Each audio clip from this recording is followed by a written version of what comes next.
Irmãos, o tema da mensagem é a morte de Cristo, o amor de Deus nos constrange. A morte de Cristo, o amor de Deus nos constrange. Abramos, por gentileza, o livro sagrado em Colossenses.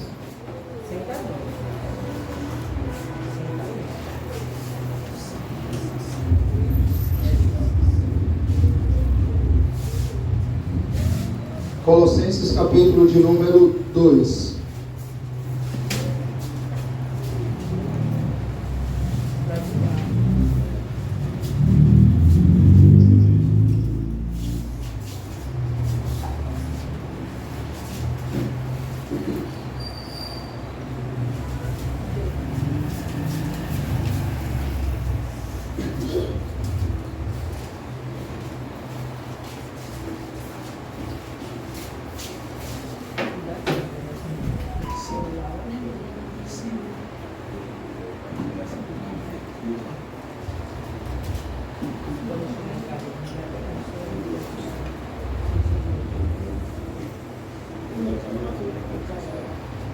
Colossenses, capítulo de número 2, versículo 14 apenas.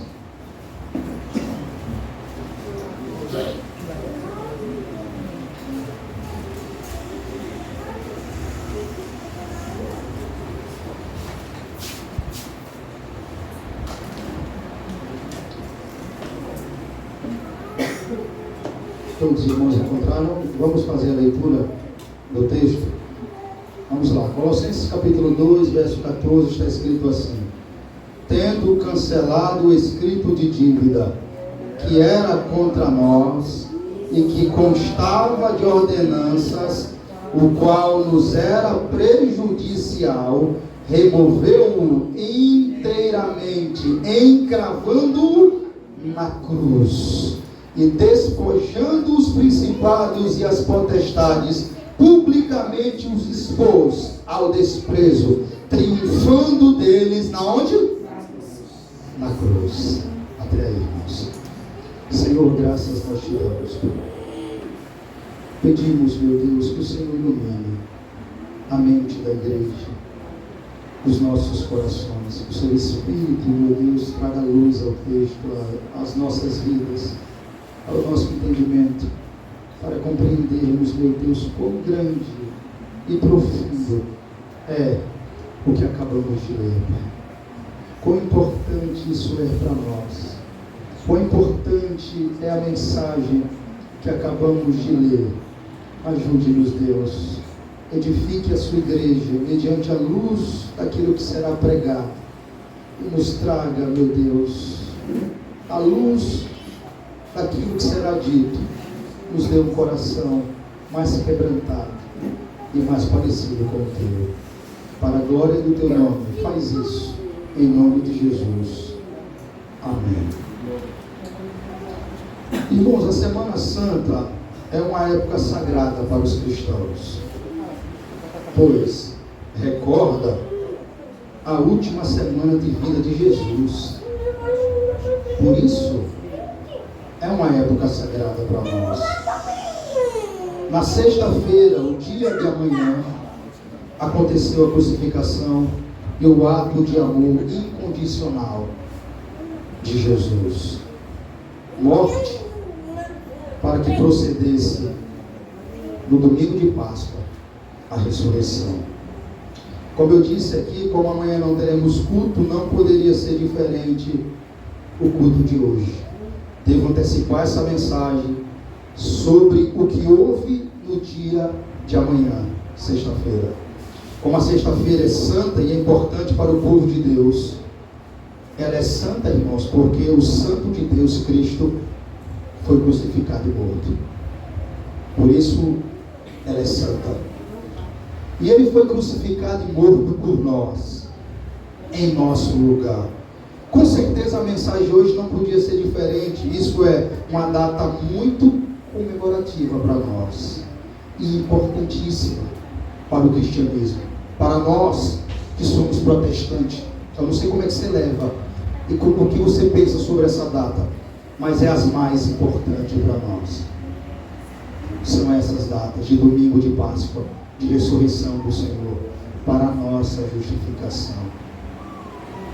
Se o domingo já é especial, imagina o domingo de Páscoa que vem aí agora. Devemos guardar muito melhor esse dia. Mas como também, irmãos, os dias que procedeu a sua morte. E isso é muito importante para o cristianismo e principalmente para nós que somos protestantes. Afinal de contas, foram os dias que procederam à morte do Cristo ressurreto de Deus. E no domingo, claro, não pode ser diferente. A mensagem será sobre a Páscoa, que é a mensagem sobre o maior acontecimento que já houve na humanidade. O acontecimento esse que fez o domingo o dia do Senhor. Irmãos, eu espero que a igreja tenha noção, convicção da importância desses dias para nós. A mensagem sobre Cristo, ou a mensagem cristocêntrica, é a maior mensagem das Escrituras, é o Evangelho. Mas como essa mensagem ganha mais vida e sentido quando é pregada antecedendo o dia realmente da sua morte, que foi na sexta. Como isso é forte para nós, como isso é magnífico. Nosso Cordeiro de Deus, que tira o pecado do mundo, morreu em um dia como o de amanhã, em uma sexta-feira, por nós. Colossenses capítulo 2, irmãos, versículo 14, está mostrando para nós a sentença da morte que pregou Jesus na cruz. Paulo via o cancelamento da sentença de morte que havia contra transgressores da lei de Deus, que nesse caso éramos nós. A morte de Jesus é a morte mais importante que já aconteceu na face dessa terra. A morte de Jesus, irmãos, cancelou o escrito de dívida que tinha contra nós. Vamos relembrar para a gratidão nossa a Deus, para um serviço de mais entusiasmo e alegria e gratidão. Ah, quão maldito é o homem que ainda não se rendeu aos pés da cruz. Quão miserável o homem que não entendeu o que aconteceu nela. Meu irmão, hoje é um dia especial para nós. Um dia que a igreja deve cantar alto, celebrar, chorar de alegria, porque Cristo voluntariamente, passivamente, ter se entregado por nós, em nosso lugar, ter sofrido pelos nossos pecados, ter se feito pecado por nós, para que nele fôssemos feitos justiça de Deus. 2 Coríntios, capítulo de número 2, versículo de número 21, diz isso para nós, que ele se fez pecado. Ele não se fez pecador, mas se fez pecado. Todos os nossos pecados estavam sobre ele, com isso ele se fez pecado. E a Bíblia continua dizendo assim, para que nele fôssemos feitos justiça de Deus. Aleluia. Ah, que miserável é o crente do coração ingrato. Ah, que miséria vive o crente que não compreendeu de forma plena e convicta, profunda, a importância da morte de Cristo e da crucificação dele em nosso lugar. Porque se o crente não entender isso, aqui, sobre a cruz de Cristo, realmente eu tenho que concordar com ele. Ele não tem motivo realmente para ser feliz. Vou repetir. Se o crente não entender realmente o que houve na cruz de Cristo, eu tenho que concordar que realmente ele não tem motivo para ser feliz. Porque ele não entendeu e compreendeu aquilo que é de mais grandioso, de maior valor e importância para nós na face dessa terra. Vou repetir. Se o crente não entender o que houve na cruz de Cristo, ele deixou de entender e de compreender aquilo que é de mais grandioso e de maior valor e importância para nós na face dessa terra. Aleluia. É o motivo cabal para ele viver uma vida de felicidade, alegria, gratidão e regozijo nessa terra. Se ele não entendeu o que aconteceu na cruz, eu entendo a miséria, da tristeza dele, que dá desmotivação para viver aqui nessa terra. Porque realmente, como miserável homem e o ser humano que não compreende o que foi feito naquela cruz, ele não tem motivo para ser feliz mesmo. Mas também eu posso dizer, o crente que entende o preço, o valor e a grandiosidade da importância da morte de Cristo, ele é um crente que se contenta com o que tem. Ele é um crente que dá graças a Deus por tudo. Ele é um crente feliz no Senhor. Ele é fiel a Deus. Amém. Glória a Deus. Se o crente entender, o crente que entendeu verdadeiramente o que houve no Calvário, no Gólgota, ele é um crente que se contenta com o que tem. Ele é um crente que dá graças a Deus por tudo. Aleluia. Ele é um crente feliz no Senhor. Ele é fiel a Deus.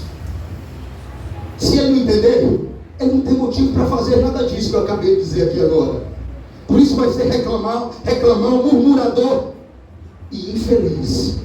Vai viver uma vida de infelicidade, porque o sentido maior para a sua felicidade, por incrível que pareça, está naquela cruz do Calvário.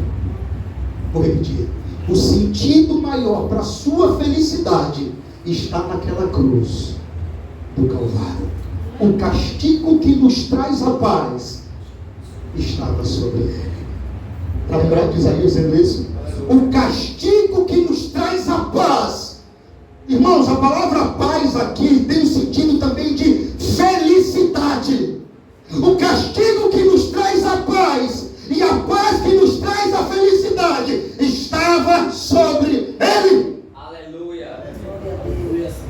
Se você não entender isso, não tem motivo mesmo para ser feliz. Eu entendo o crente reclamão, murmurador, que só anda dizendo que não está feliz, porque ele não entendeu a cruz, não entendeu o que aconteceu lá. Ele não entendeu.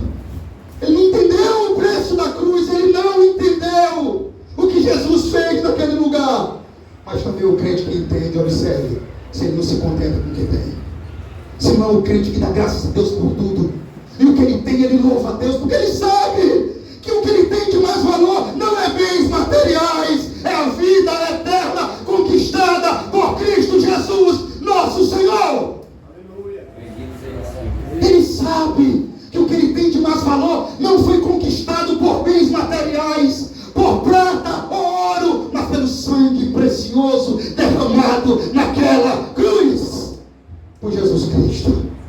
Então ele se contenta com o que tem. Ele dá graças a Deus por tudo. Ele é um crente feliz do Senhor. Ele é fiel a Deus. O crente que entende a cruz, ele é fiel a Deus, irmãos. Pode ver. O crente que entende a cruz, ele não tem do que reclamar. Vai reclamar de quê? Quando o crente entende a cruz, ele entende do que ele foi salvo. Ele entende que qualquer dádiva que vir para ele é muito mais do que ele merece. Ele entende que toda a bondade de Deus, por mais simples que pareça ser, é grande demais para ele comparado ao que ele merecia.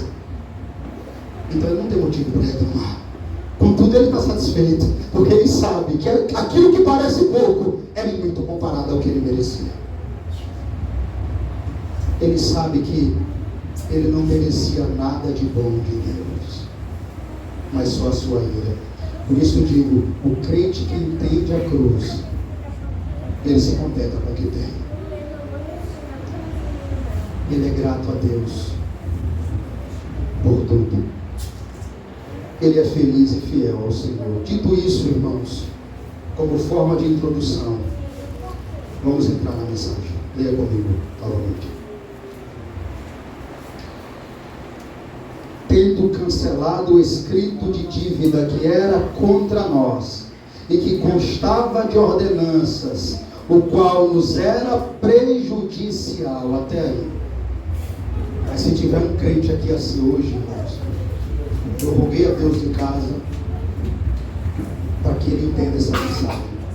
E se entender essa mensagem, você vai entender quão valioso é o que aconteceu no Gólgota.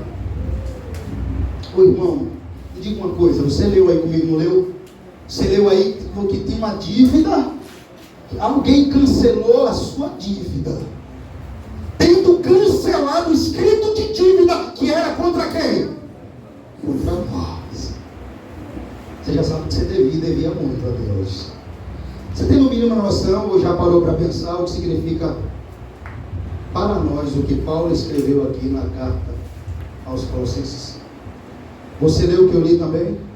Tendo cancelado o escrito de dívida que era contra mim e contra você. Que dívida é essa que nos trouxe tal maldição? Quanto mais ou menos era essa dívida? Você pode imaginar? A Bíblia me dá uma luz. 10 mil talentos. Quem está lembrado de alguma coisa aqui? Era 10 mil talentos. Igualzinho a parábola do credor incompassível. Uma dívida impagável. Você e eu, essa dívida aqui, que Colossenses, já que não tem o número da dívida, acabo de dizer para vocês o valor: 10 mil talentos. Uma dívida impagável. Esse escrito de dívida que alguém cancelou para você, sem você dar nenhum centavo para juntar. Estamos aqui, um inteiro aqui para ajudar aí na minha dívida. Não, você não tinha condição de fazer isso. Era impagável. Você e eu, nós, a humanidade, não tínhamos como pagar. Nós devíamos 10 mil talentos. Eu só quero fazer você entender o que aconteceu no dia da manhã. Nós não tínhamos como quitar. Não tínhamos modos, meios que conseguíssemos zerar essa dívida, para que ficássemos livres da maldição que ela traria para nós. Que dívida era essa? Que escrito de dívida é esse? Deixa Gálatas responder para nós. Gálatas capítulo 3, versículo 1.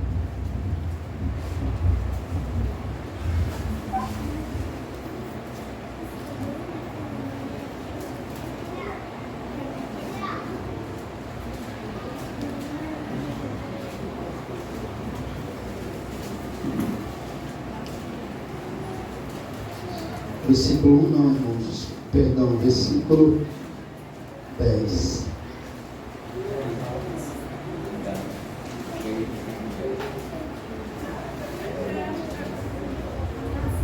Gálatas, capítulo 3, versículo 10.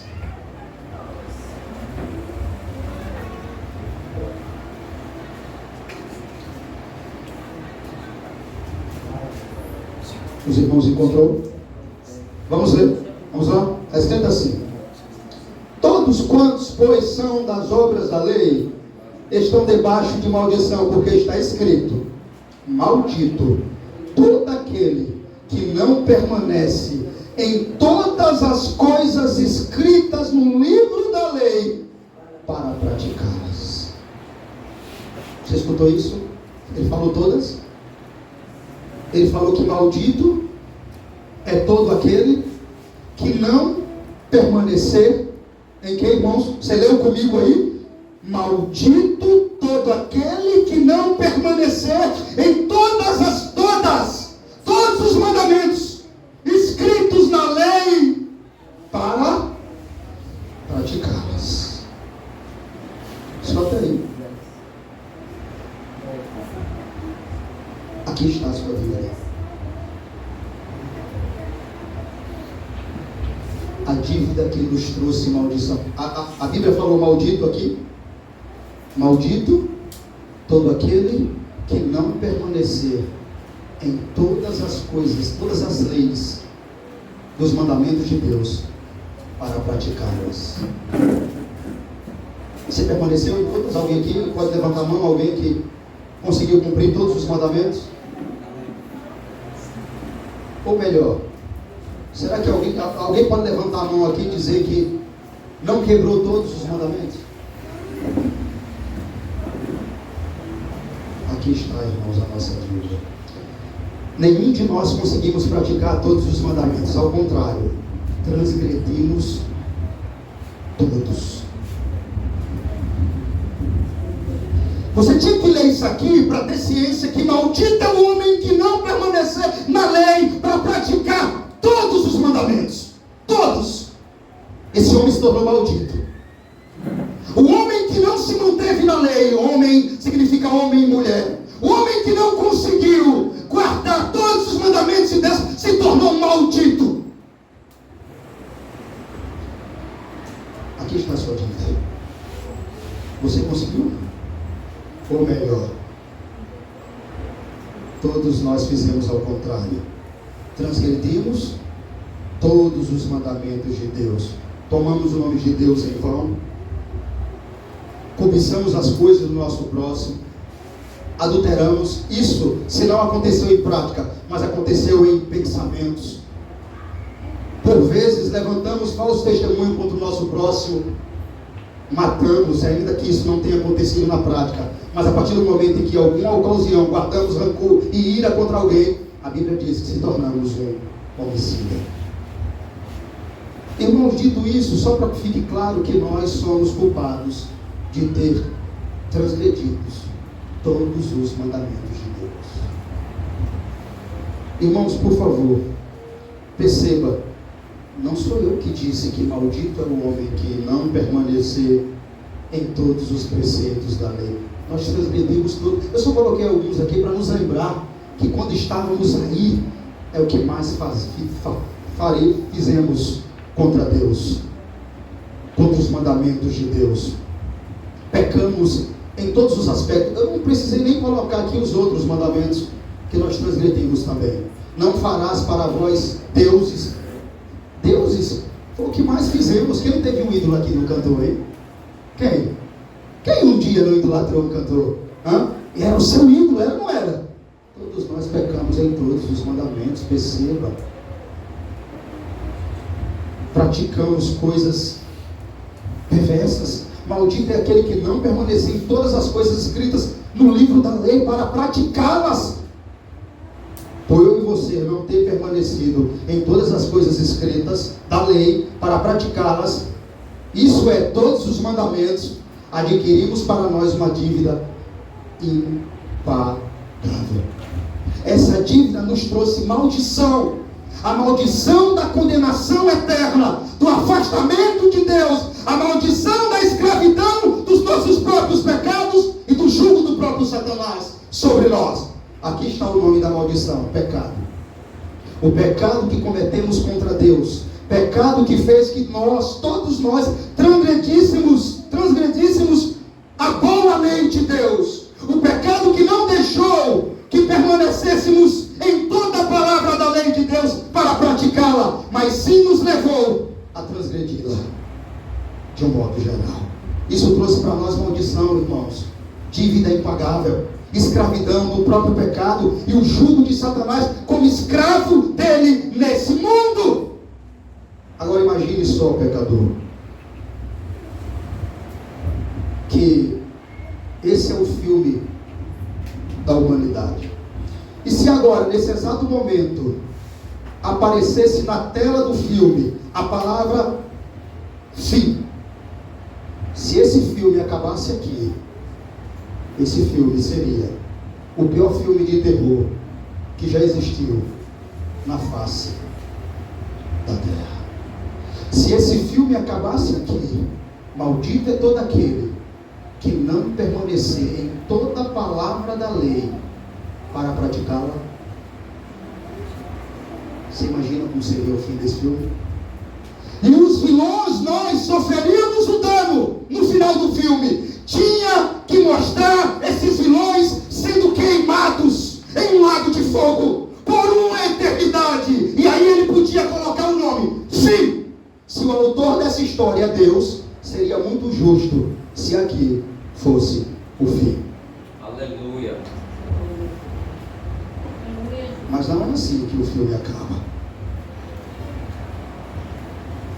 Para a glória de Deus e regozijo nosso, surge um herói, um grande herói, um herói universal, um herói mundial, um herói eterno, um herói que se sacrifica, um herói que voluntariamente decide enfrentar a morte, decide entregar-se a si mesmo, à dor, a maior dor já sofrida, ao sofrimento, o maior sofrimento já sofrido, a humilhação, a maior humilhação já sofrida. Esse herói é o Cristo de Deus. Aleluia. E aqui começa um novo capítulo para a humanidade e para o filme também. Sabe por quê, irmãos? Porque o nosso fim não acabou como escravos do pecado sob o jugo de Satanás, com a dívida impagável que nos tornou malditos. Porque alguém nos resgatou dessa maldição. Talvez, aqui agora, você entenda o valor da morte de Cristo. Leia o versículo 13 comigo. Gálatas capítulo 3, versículo 13. Esse é o novo capítulo que se inicia do filme. O que está escrito aí? Cristo nos resgatou da maldição da lei, fazendo-se Ele próprio maldição em nosso lugar. Louvado seja Deus, meu irmão. Uma vez que você transgrediu a lei, você se tornou maldito. Cristo tomou a sua maldição e se fez maldição em nosso lugar. Aleluia. Aleluia, Senhor. Glória a Deus. Será que é pouco isso? Porque está escrito. Está escrito o quê? Maldito todo aquele que for pendurado em um madeiro. Está vendo que o filme não acabou lá? Se o filme acabasse lá, estava perdido mesmo a nossa história. Maldito todo aquele que não permanecer em todas as palavras da lei para praticá-la. Ah, estávamos perdidos porque transgredimos todos. Se tornamos malditos. Aí vem Cristo. Toma a minha e a sua maldição e se faz maldito em nosso lugar. Que nova história, não é? Ela não é uma história para viver assim contente, feliz, sorrindo, comemorando, regozijando, celebrando. Não é? Você se tornou maldito. Mas ele tomou a maldição em nosso lugar. Agora você entende a dívida? Você entende o cancelamento da dívida agora? Vai para lá, para Colossenses de novo.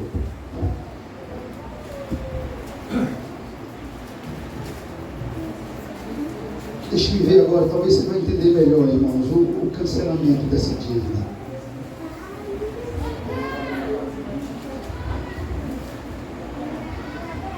Ele tomou essa dívida.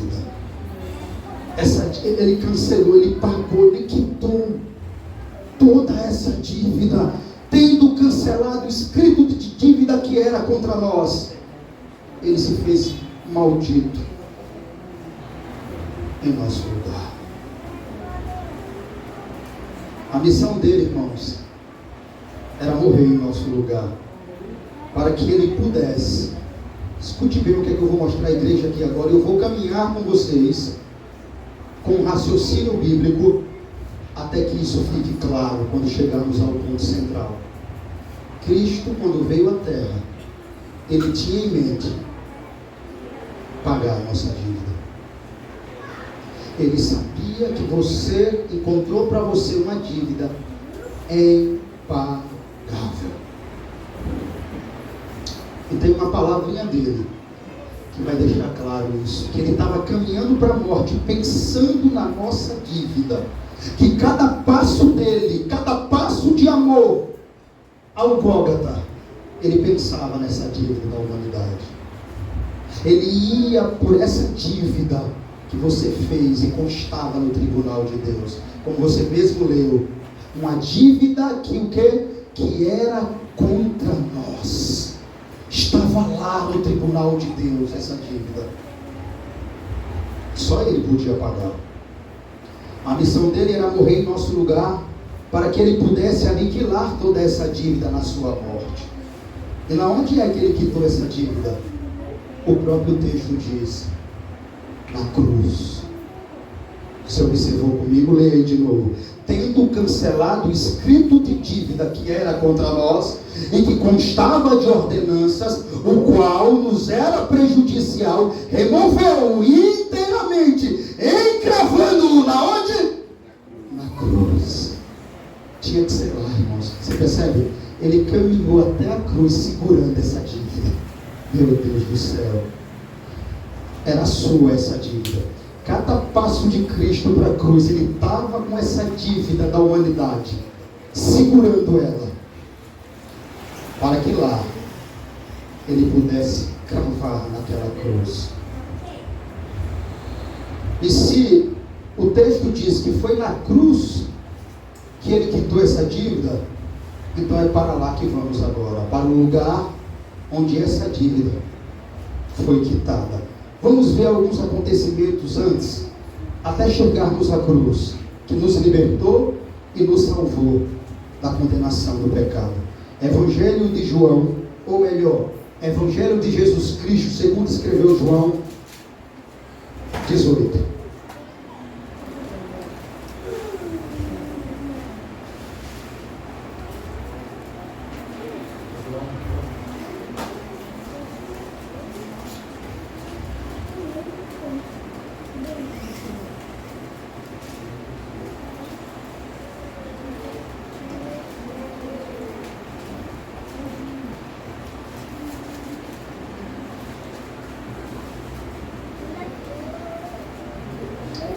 Desculpa, 19. Não, pega do 18, irmãos. 18:33, isso mesmo. 18:33. Vamos lá. Eu quero só para os irmãos lembrarem um pouco.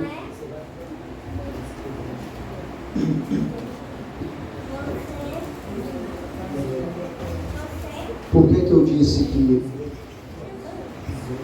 se alguém entendeu o que Cristo passou, ele vai se complicar com tudo. Vamos ler, irmãos. Vamos ler no 18 e depois vamos entrar no 19. Tornou Pilatos a entrar no pretório. Chamou Jesus e perguntou-lhe: És tu o rei dos judeus? Respondeu Jesus: Vem de ti mesmo esta pergunta. Ou tu disseram outros a meu respeito? Replicou Pilatos: Porventura sou judeu? A tua própria gente e os principais sacerdotes é que te entregaram a mim. Que fizeste? Respondeu Jesus: O meu reino não é deste mundo. Se o meu reino fosse deste mundo, os meus ministros se empenhariam por mim, para que não fosse eu entregue aos judeus. Mas agora o meu reino não é daqui. Então lhe disse Pilatos: Logo tu és rei? Respondeu Jesus: Tu dizes que sou rei. Eu para isso nasci, e para isso vim ao mundo, a fim de dar testemunho da verdade. Todo aquele que é da verdade, ouve a minha voz. Aqui ele já foi preso, aqui ele está sendo interrogado por Pilatos, e continue comigo. Perguntou-lhes Pilatos: Que é a verdade? Tendo dito isto, voltou aos judeus e lhes disse: Eu não acho nele crime algum.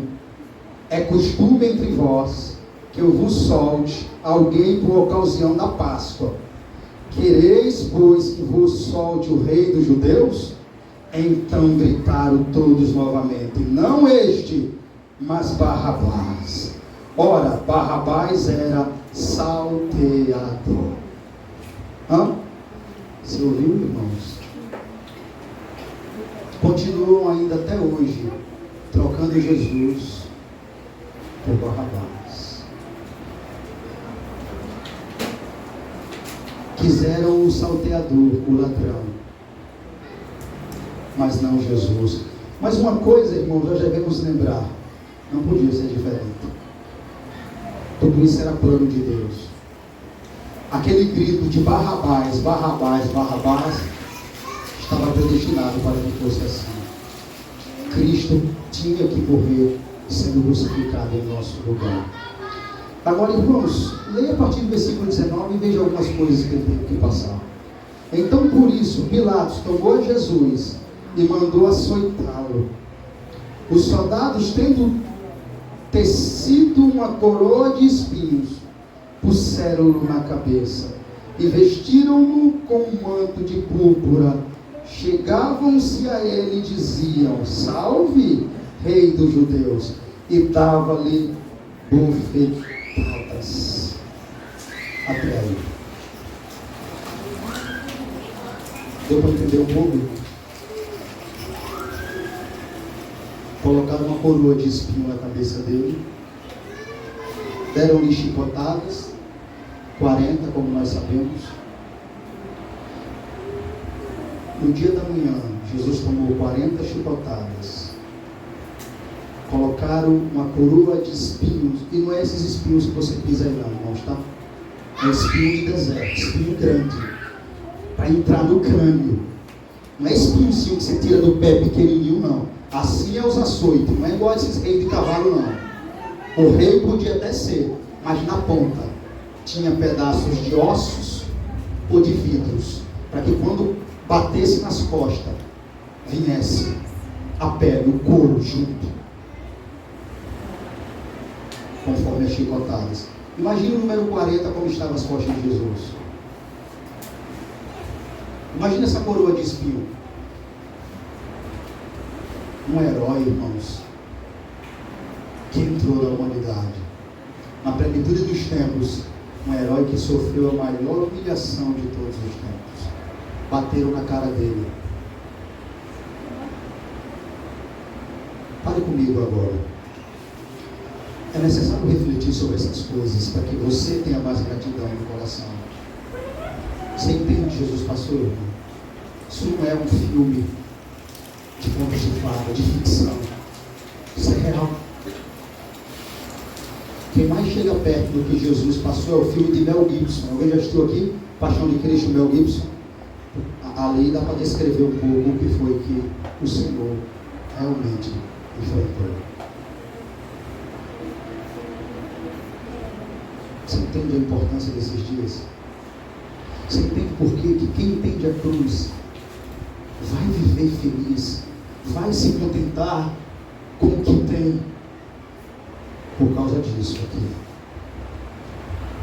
Ele enfrentou essas dores. Ele foi humilhado, cuspiram na cara dele, bateram na cara dele, chicotearam,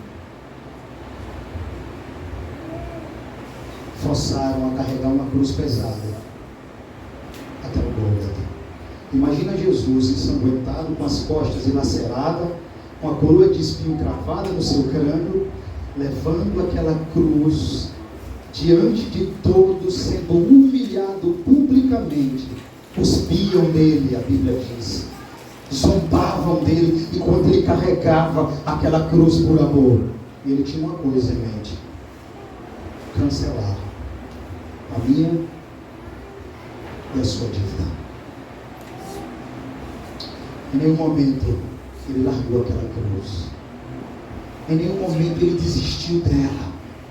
Em nenhum momento ele abdicou de carregar ela. Por mais fraco que tivesse, ele caminhou até o Gólgota. Ele enfrentou a cruz romana, a ira de Deus, a cólera. Ele bebeu até o último cálice, até a última gota, para cancelar a nossa vida. Fico pensando, Deus, irmãos, do que é que nós estamos reclamando, irmãos? Por favor. Por favor, irmãos, pare. Reflita. Reflita no dia da manhã o que é que estamos reclamando e o que é que temos para reclamar. O que é que temos para reclamar? Em que você merecia isso, meu Deus? Agora eu entendo Paulo. Aleluia, Deus. O amor de Cristo nos constrange. Você entende melhor ou não entende? Assim, à luz disso, tenta criar um filme na sua mente. Hoje é necessário que isso aconteça. Tem que criar um filme da cena de Jesus sendo humilhado, cuspido, ensanguentado, levando uma cruz pesada por nós.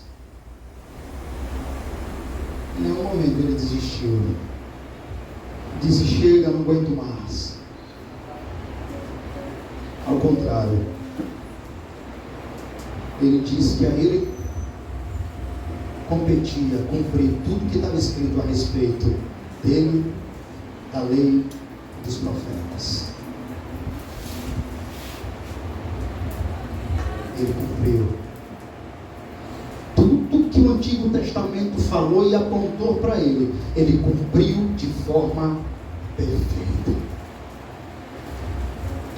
Esse dia é para você celebrar mesmo, cristão.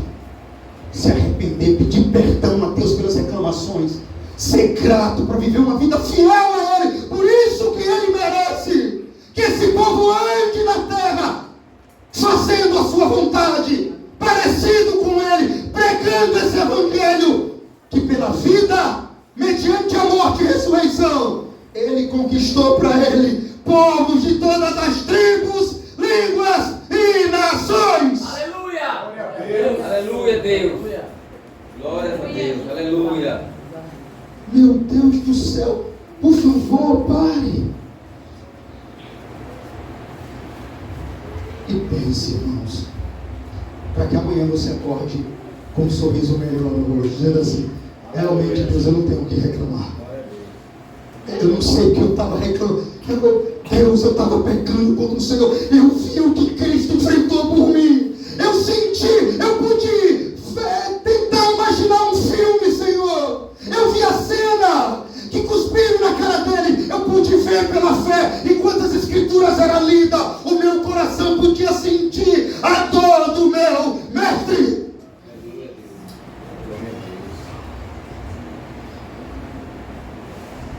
Irmãos, até um dia desse, preparando um sermão, até falei na igreja, diante de Deus, como eu sou sincero que falo, eu pude sentir o que Paulo falou com mais ênfase. Que às vezes você repete, Paulo diz assim: o amor de Cristo nos constrange.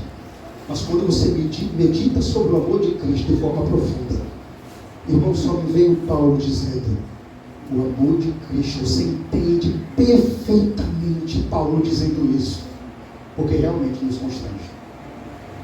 É constrangedor o amor de Cristo. É muito constrangedor. E por que o amor de Cristo nos constrange? Eu sei porque Paulo falou isso. Porque ele olhou para Cristo e depois olhou para ele. Irmão, se você olhar para você, para dentro de você, e depois olhar para Cristo, você vai entender completamente porque o amor de Cristo nos constrange.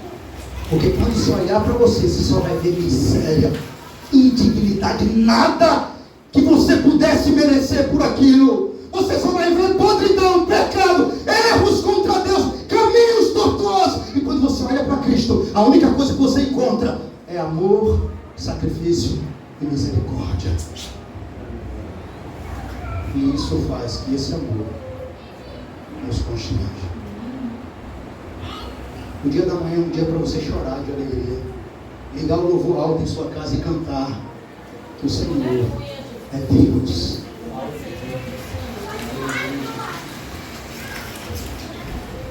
Vamos para o 19.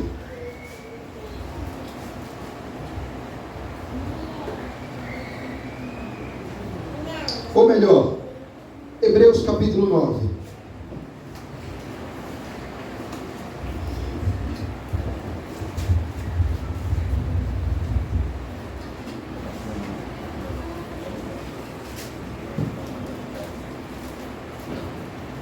Hebreus capítulo 9.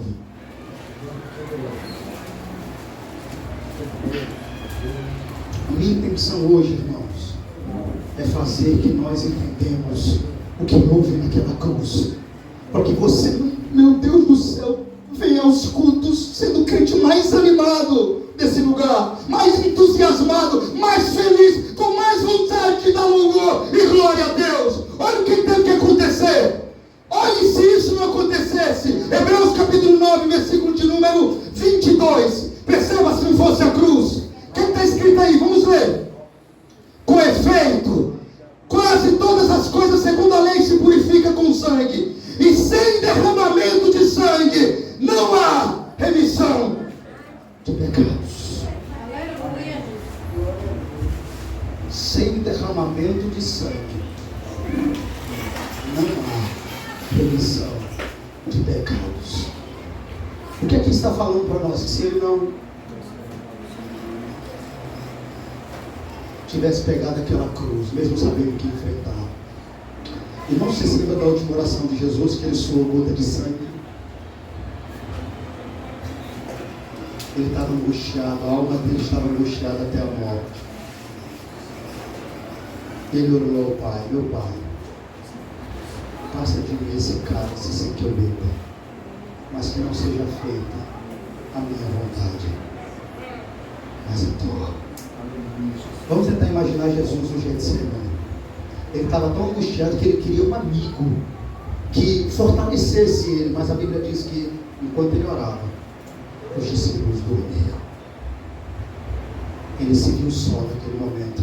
E ele voltou angustiado e disse: Pedro, não vigias comigo nenhuma hora. E aí onde acontece aquele texto: vigiai e orai para que não entreis em tentação. Na verdade o espírito está pronto, mas a carne é fraca. Mateus 26, 46, se não me falha a memória.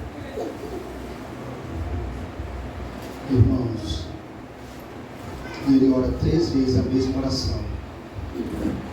Deus não passou dele o cálice, porque não era possível. Ele tinha que beber. E ele não estava com medo da cruz romana, por mais que fosse uma humilhação. E ele sabia que ia se tornar maldito naquela cruz. Ele sabia que ia levar a nossa maldição. Ele sabia que ia se fazer pecado por nós. Ele sabia que as transgressões de todo mundo, as piores mazelas do coração do homem, ia estar sobre ele. Mas o que ele temia era a cólera da ira de Deus. Não era a cruz romana que ele estava com medo. Alguns pregam isso, que Jesus estava com medo dos espinhos, das 40 chicotadas e da coroa de espinho. Não era. Quando ele disse: passe de mim esse cálice, ele se referia ao cálice da ira de Deus, que era para eu e você beber, e ele tomou até a última gota em nosso lugar. Era desse cálice que ele se referia. Deus não tirou o cálice, nem passou dele o cálice, mas me enviou até a cruz. O amor de Deus nos constrange. Deus enviou o seu próprio Filho até a cruz. Colossenses 2 de novo.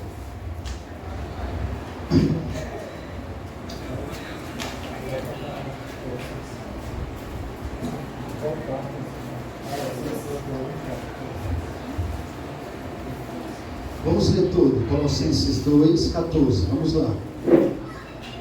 Porque na cruz ele venceu, ele não perdeu, irmãos. Na cruz foi a maior vitória do Cristo de Deus e do seu povo, tendo cancelado o escrito de dívida que era contra nós. Parece que essa palavra começa a fazer mais sentido, não é? Que constava de ordenanças, o qual nos era prejudicial, removeu inteiramente, encravando-o na cruz e despojando os principados e os potestades, publicamente os pôs ao desprezo, triunfando deles na cruz. Na cruz Jesus triunfou sobre Satanás e todos os seus demônios, principado e potestade, reis e autoridades, todos aqueles que zombaram, cuspiram e humilharam, verá a sua glória. Todo joelho se dobrará e toda língua confessará que o Senhor é Deus, para a glória de Deus. Aleluia, Senhor. Toda língua confessará que Cristo é Deus, irmãos. Naquele grande dia, Caifás está diante do trono branco.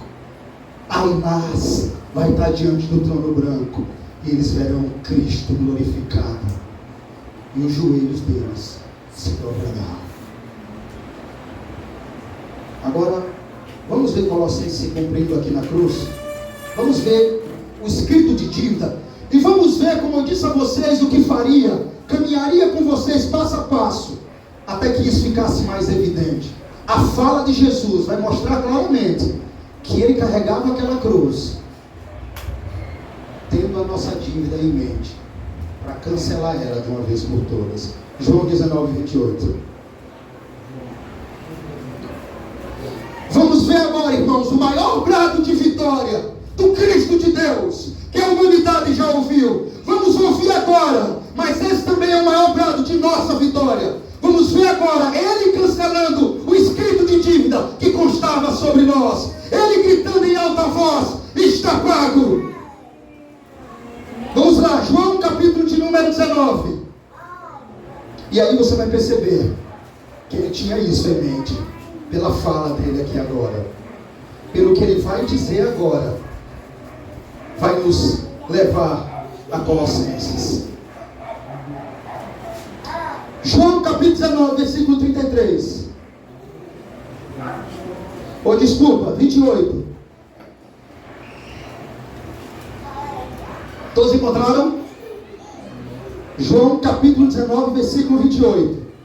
Vamos lá? Vamos ler. Depois, vendo Jesus que tudo já estava consumado, para se cumprir as escrituras, disse: tenho sede. Estava ali um vaso cheio de vinagre, e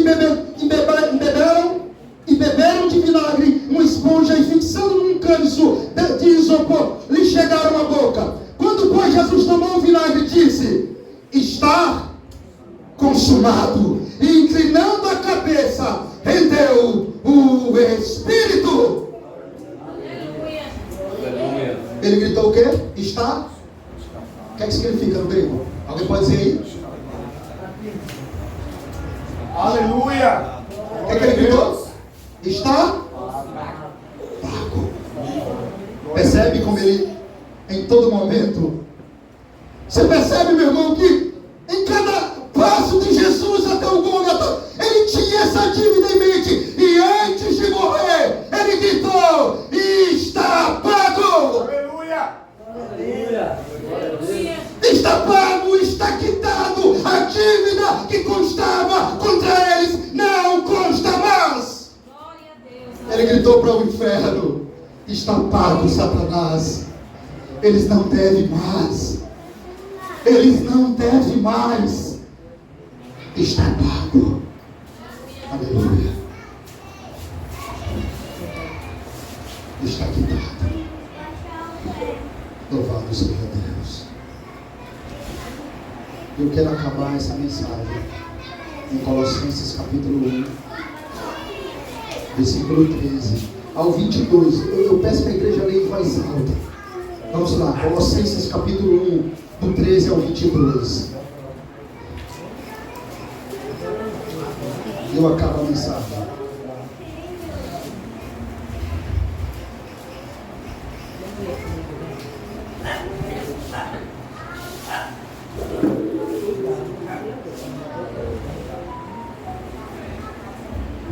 Colossenses 1, 13 ao 22.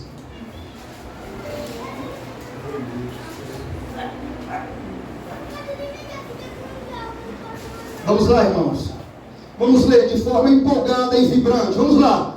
Ele nos libertou do império das trevas e nos transportou para o reino do Filho do seu amor, no qual temos a redenção, a remissão dos pecados. Este é a imagem do Deus invisível, o primogênito de toda a criação, pois nele foram criadas todas as coisas nos céus e sobre a terra, as visíveis e as invisíveis, seja tronos, sejam soberanias, quer principados, quer potestades, tudo foi criado por meio dele e para ele. Ele é antes de todas as coisas, nele tudo subsiste. Ele é o cabeça do corpo da igreja, ele é o princípio, o primogênito dentre os mortos, para em todas as coisas ter a primazia, porque aprove a Deus que nele residisse toda a plenitude, e que, havendo feito a paz pelo sangue da sua cruz, por meio dele reconciliasse consigo mesmo todas as coisas, quer sobre a terra, quer nos céus. E a vós outros também, que outrora ireis estranhos e inimigos no entendimento pelas vossas obras malignas, agora porém vós reconciliou no corpo da sua carne, mediante a sua morte, para apresentar-vos perante ele santos, inculpáveis e irrepreensíveis. Aleluia. Louvado seja Deus. Só lhe deu glória. Vamos ficar de pé. Aleluia. Aleluia.